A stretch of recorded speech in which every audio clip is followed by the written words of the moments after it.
नमस्कार दोस्तों, आप सभी का स्वागत है हमारे चैनल बिंदास एक्सप्रेस में। आज मेरी पूरी टीम जिस दिन से आरक्षण लागू हुआ पार्षद के लिए, अभी अध्यक्ष पद के लिए सुल्तानपुर में नहीं आया है, तो हम लोग आज संडे है, रविवार का दिन है, हम लोग निकल चुके थे काफ़ी लोगों से मिलने, सभासद जो प्रत्याशी हुए हैं। उसी क्रम में सुल्तानपुर में एक चर्चित नाम है जिसका नाम है जिसान अहमद। ये सबसे युवा प्रत्याशी हैं जिसान अहमद। अभी हाल ही में जो है 24 घंटा घर का एक मुद्दा था घड़ी का, उसको मुद्दे को ये लोग ने उठाया था। उसके बाद जो है आज हमें रास्ते में ही मिल गए, तो इनसे पूछेंगे सबसे पहले क्या मामला था। तो नमस्कार सर जी। नमस्कार। तो जिसान भाई, आपका हार्दिक स्वागत है हमारे चैनल बिंदास एक्सप्रेस में। तो आप अभी भावी प्रत्याशी हैं जी, तो क्या मुद्दा रहेगा चुनाव लड़ने के लिए? देखिए भैया, ऐसा है, मेरा नाम जिशान अहमद है।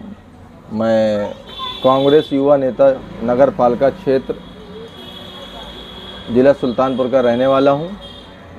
देखिए भैया, समाज में जो प्रतिक्रिया और क्रिया होती है उसके बारे में हम विपक्ष के लोग भी हैं, हमको मुद्दा उठाना भी है। लोगों के हर सुख दुख में हम लोग खड़े होते हैं और वही हिसाब से काम भी कर रहे हैं, और भावी प्रत्याशी के रूप में भी हूँ मैं। क्या मुद्दे रहेंगे? जनता के बीच में काफ़ी चर्चित नाम बन चुका है जिसान अहमद जी। तो क्या मुद्दे रहेंगे? ऐसा है, ये तो आप लोग का प्यार है, आशीर्वाद है। सुल्तानपुर की शहर की जो जनता है उनके बीच में बैठना होता है, उनके साथ उनके सुख दुख में, उनके शादी ब्याह में, उनके किसी भी विषम परिस्थितियों में, चाहे वो जिला अधिकारी जी के यहाँ धरना देने का काम हो या ज्ञापन देने का काम हो या नगर पालिका का घेराव करने का काम हो, ये सब काम तो हम लोग करते ही रहते हैं। और वही सब आशीर्वाद, प्यार और आप लोग का सहयोग जो आज इस मुकाम पे है कि इतनी छोटी सी उम्र में मैं भावी प्रत्याशी के रूप में नगर पालिका में हूँ। और ईश्वर ने और प्रियंका जी ने, आदरणीय ब्रिजलाल खाबरी जो हमारे प्रदेश अध्यक्ष हैं, प्रांतीय अध्यक्ष हमारे नसीमुद्दीन सिद्दीकी साहब हैं, अजय राय साहब हैं, कहीं इनका आशीर्वाद हमको मिला। हमारे बड़े हैं, वरिष्ठ हैं, तो हम नगर पालिका में काम करेंगे। नगर पालिका की जनता ने हमें सफल बनाया, प्यार दिया, सहयोग दिया, आशीर्वाद दिया, दुआएं दिया, शुभकामनाएं दिया, तो हम कहीं विजयी हुए तो जनता के लिए 5 साल बिना किसी भेदभाव के, बिना किसी छल कपट के हम काम करेंगे। कभी ये नहीं होगा कि लालच और चापलूसी और गोरख धंधा भ्रष्टाचार का काम होगा हमारे राज्य में। कहीं मैं काम करूँगा तो दमदारी से काम करूँगा। सबसे बड़ा काम तो भैया मेरा ये है, जो आप ये पूछ रहे हैं नगर पालिका क्षेत्र में हम करेंगे क्या। जी देखिए, हमने कुछ जगह नगर पालिका की वो चिन्हित की हुई है, सबसे बड़ी बात है। और वो जगह मैं बताऊंगा नहीं, नगर पालिका ही की जगह है, मेरी जगह नहीं है। और नगर पालिका का कहीं मैं प्रतिनिधि बन के आता हूँ, जनता मुझे प्यार देती है, तो मैं सबसे पहले नगर पालिका की जो जगह है उसको मैंने चिन्हित किया है। उस पर मैं बहुमंजिला इमारत बनाऊंगा। और जितने हमारे यहाँ जो ठेले वाले हैं, गुमटी वाले हैं, जो परेशान हाल में हैं, ठेले वाले, गुमटी वाले, और ये जो हमारे पटरी पे जो किनारे लगाए रहते हैं सब बेचारे गरीब लोग, उनके लिए एक शॉपिंग कॉम्प्लेक्स वहाँ बनवाऊँगा कि जहाँ पे सब्जी बेचना हो तो सब्जी का काम हो जाए, जहाँ पे फल के लिए जो ठेला लोग लगाए रहते हैं उनको सीधे वहाँ देंगे, और उससे जो है कनेक्ट करेंगे रोज़गार को। जो हमारे बेरोज़गार भाई घूम रहे हैं इस महंगाई के ज़माने में, उसको तो आप भी जान रहे हो। तो क्या सब्जी बेचना रोजगार कहेंगे? और कैसा रोजगार? तमाम इंडस्ट्री नहीं, जैसे अब हम नगर पालिका क्षेत्र में हैं जी, जब हम नगर पालिका से ऊपर हमें जनता आशीर्वाद प्यार देगी तो हम उसके लिए आगे विजन बनाएंगे क्या करना है।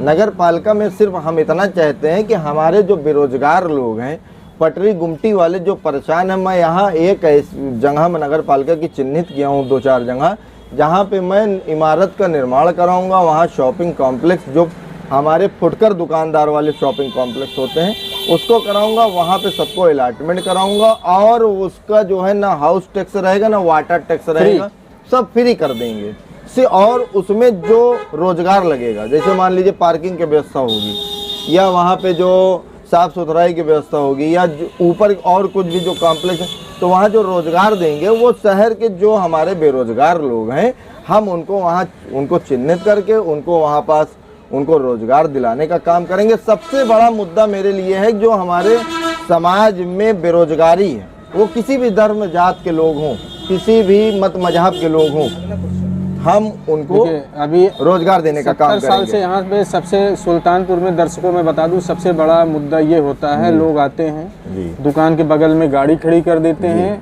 तो यहाँ पे पार्किंग की देखिए भैया ऐसा है कि ये बात आपने बहुत अच्छी कही है, मगर मैं इसमें दोष जो दिया जाता है कि दुकान सड़क के बगल जो ठेले वाले हैं, गुमटी वाले हैं, उनके ऊपर दोष आरोप रखा जाता है कि इनके वजह से जाम लगता है। सही कारण तो ये है कि पार्किंग जो है उसकी व्यवस्था बननी चाहिए। जब मैं शॉपिंग कॉम्प्लेक्स का जो निर्माण करूंगा नगर पालिका क्षेत्र के अंदर या ऐसी कुछ व्यवस्था बनाऊंगा तो वहाँ पे पार्किंग की पूरी व्यवस्था करूंगा और शासन से मांग भी करेंगे, उनको शासन द्वारा हम पूरी कोशिश करेंगे कि पार्किंग की व्यवस्था हटे। और जब शॉपिंग कॉम्प्लेक्स को मैं निर्माण कर दूंगा तो हमारे जो पटरी गुमटी वाले लोग हैं उनको उसमें जब हम शिफ्ट कर देंगे तो ये जो पार्किंग की परेशानी आ रही, जाम की परेशानी आ रही, वो जाम की परेशानी नहीं आएगी।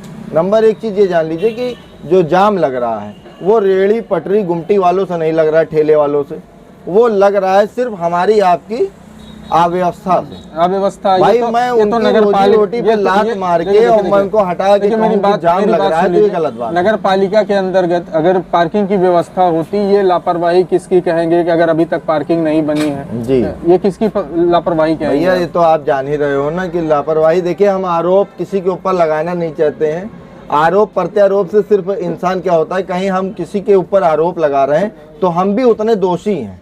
मेरी ये मांग है, मेरी ये सोच है कि मैं किसी के ऊपर दोष रखने से अच्छा है कि मैं किसी को दोष में डालूं, किसी के ऊपर आरोप लगाऊं तो मैं सबसे बड़ा आरोपी हो गया। जो जैसा किया है वो तो जनता देख ली है, जनता बहुत समझदार भी है और पूरी कोशिश यही है कि हमने काम किया है, हमने मेहनत किया है, लोगों के बीच में समाज में हम उठते बैठते हैं। इसी आपके सुल्तानपुर शहर के प्यार आशीर्वाद के लोगों का जो मिल रहा है, इसी वजह से तो हम भावी प्रत्याशी के रूप में, नहीं तो भैया क्या ज़रूरत है हमको चुनाव लड़ने की। हम तो सिर्फ इसलिए आए हैं कि अपनी जनता को खुश रखें, डेवलपमेंट करें, रोज़गार पैदा करें, जो हमारे गरीब तबके के लोग हैं जो बेरोज़गार हैं उनको रोज़गार मिले और विकास ही विकास हो, चोरी ना हो, भ्रष्टाचार ना हो, कहीं से कोई भी किसी भी प्रकार का कृत्य ना हो, दुष्कृत्य जिसे कहा जाता है। ठीक है, बाकी भैया ये हमारे साथ में आप देखे हैं, ये एक चर्चित नाम है जिसका नाम है जिसान अहमद। ये कांग्रेस से भावी प्रत्याशी हैं। जिस गली में हम लोग निकले एक बार इनकी चर्चा जरूर होती है। तो ये हमारे तो आशीर्वाद है भैया आप जिसान भाई जो है अच्छे कार्य कर रहे हैं। चलिए हम आपको दिखाएंगे नगर पालिका की पूरी अपडेट किस तरह से है। आशीर्वाद, दुआएं, शुभकामनाएं देते रहें। आपका भाई, आपका बेटा जिसान अहमद मैदान में हूँ। दुआएं दीजिए, शुभकामनाएं दीजिए और सफल बनाइए। उसके बाद मेरे छाती पे खड़े होकर मुझसे सवाल और जवाब कीजिए, कहीं मैं गलत रहूँगा। मगर ईश्वर ने चाहा तो मैं कभी आपकी आशाओं को निराशा नहीं पैदा नहीं होने दूंगा। धन्यवाद। जिसान अहमद।